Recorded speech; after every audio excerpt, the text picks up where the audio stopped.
Hello student, in this video we discuss about historical background of photosynthesis and contribution of scientists in photosynthesis mechanism. So first, photosynthesis mechanism is or photosynthesis discovered by scientist Val Helmont in 1648, and Val Helmont said that all food comes from water and soil. Okay. Then second, in 1772, scientist Joseph Priestley performed experiment Beljar with candle and mice and mint plant. Okay, इन्होंने क्या लिया कि एक bell jar लिया, bell jar के अंदर उन्होंने burning candle और माइस को डाला. देन ये बेलजार के अंदर जो भी ऑक्सीजन थे, जब तक ऑक्सीजन था और एयर था तब तक कैंडल बर्न हो रहा था एंड ऑक्सीजन माइस लाइव था. ओके. देन इन्होंने कुछ टाइम के बाद देखा कि कैंडल बुझ गया, मींस बंद हो गया और माइस मर गया. देन उन्होंने क्या किया, दूसरे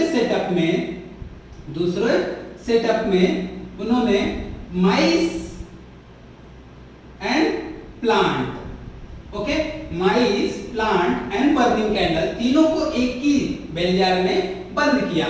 देन उन्होंने ऑब्जर्व किया कि माइस जो है वो लॉन्गर टाइम तक जिंदा है और कैंडल भी बर्न हो रहा है एंड प्लांट भी ग्रोथ हो रहा है. मीन उन्होंने ये देखा कि इन सब के बीच में कुछ तो एक्सचेंज हो रहा है. Okay.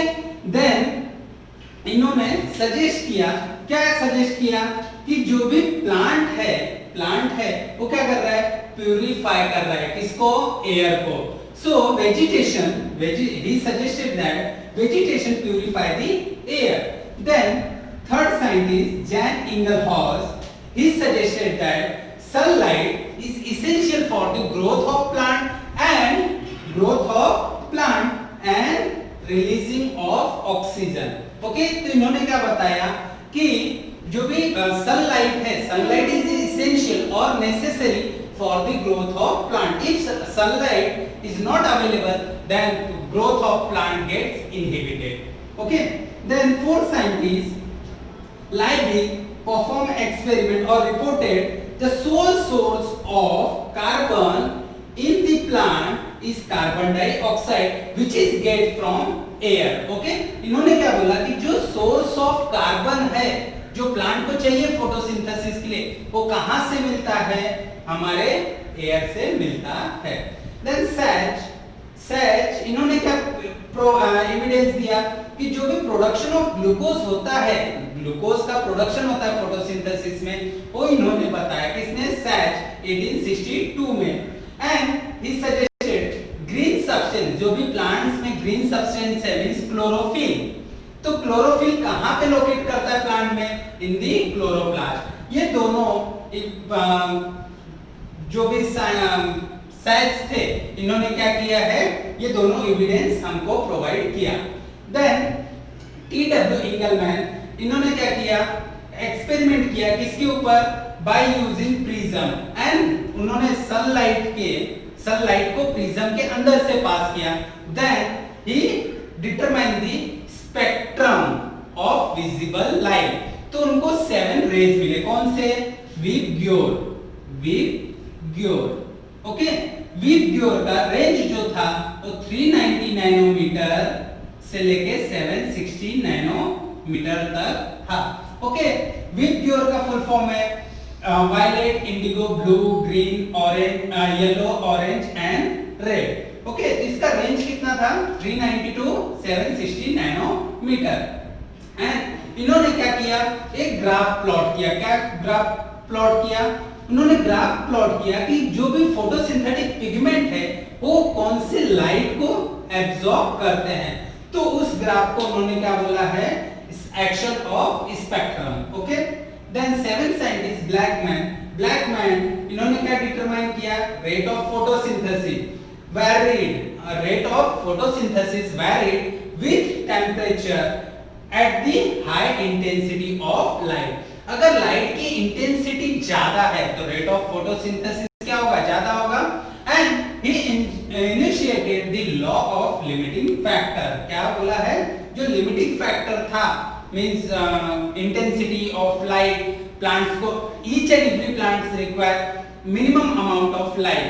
Okay, if we provide more than the minimum, then for rate of photosynthesis is high or low. Okay, then Robert Hill ने इन्होंने परफॉर्म किया एक्सपेरिमेंट किस पे, spinach. he isolated the chloroplast from spinach leaf, then that chloroplast suspended into water, and in the water he added ferric salt as a hydrogen acceptor, and entire setup was free from carbon dioxide। जो पूरा setup था उसमें carbon dioxide कहीं भी नहीं था। Okay, then entire setup exposed into sunlight। उन्होंने पूरे सेटअप को कहां पे एक्सपोज किया, सनलाइट में एक्सपोज किया। then he observed ferric salt क्या हो गया, converted into ferrous by accepting the hydrogen, and water bubbles are evolved। तो जो फेरिक सॉल्ट था, जो फेरिक सॉल्ट उन्होंने ऐड किया था वाटर में, वो क्या होगा, वाटर से हाइड्रोजन को एक्सेप्ट करके ferric salt converted into ferrous and oxygen is liberated out. Then Ruben and Kamen, इन्होंने क्या कंफर्म किया, the source of oxygen is water not carbon dioxide by using radioisotope 18O। okay, then Dr. Melvin Calvin performed experiment by using green algae chlorella, and he demonstrated the fixation of carbon dioxide। okay, so इन्होंने क्या किया, carbon dioxide का जो fixation है photosynthesis में उसको confirm किया by using isotope 14CO2। okay, and he traced the C3 cycle, and he was awarded by Nobel Prize in 1960।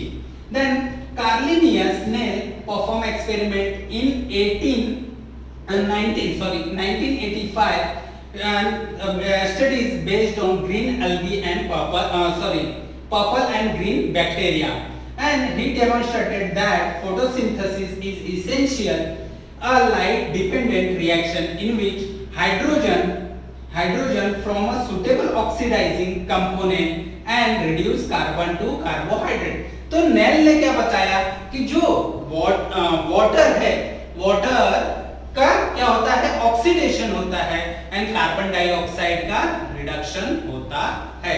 ये था फोटोसिंथेटिक के हिस्टोरिकल बैकग्राउंड। Thank you.